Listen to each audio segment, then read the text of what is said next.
अरे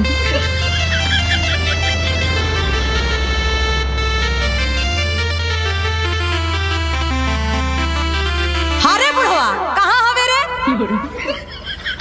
का भल रे? कैसन चिल्ला थई?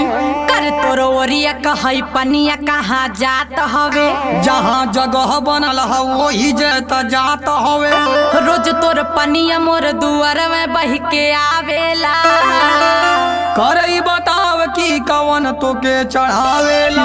कई बेरी कहानी पर न कैले के सही रे। हाँ तो जो पनिया हमारे यही तोरे बोही रे।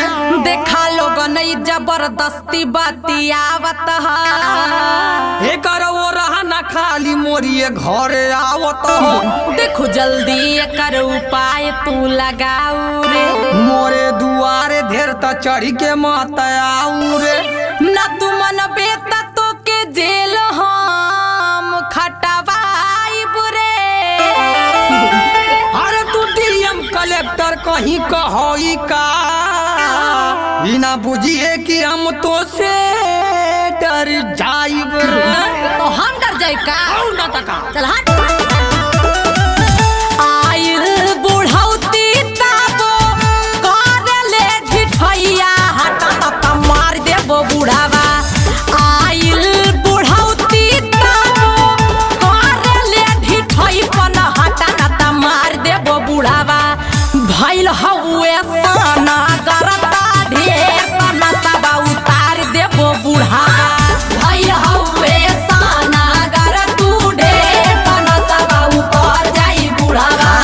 यही त झगड़ा करे चढ़ी के मोर दुआर भागी जो नाही त मोर कहिया।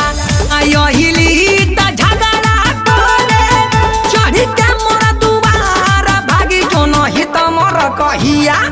गुस्सा में लठिया दे बचाला कर बीज ढेर अथी कहिया। बोला पूता लठिया दिहे चाला कर जानी ढेर कुटी खैया। करे बुढ़वा एकदम से लतेड़े हवे का। जो तो के करे के जवाना जाके कइले रे।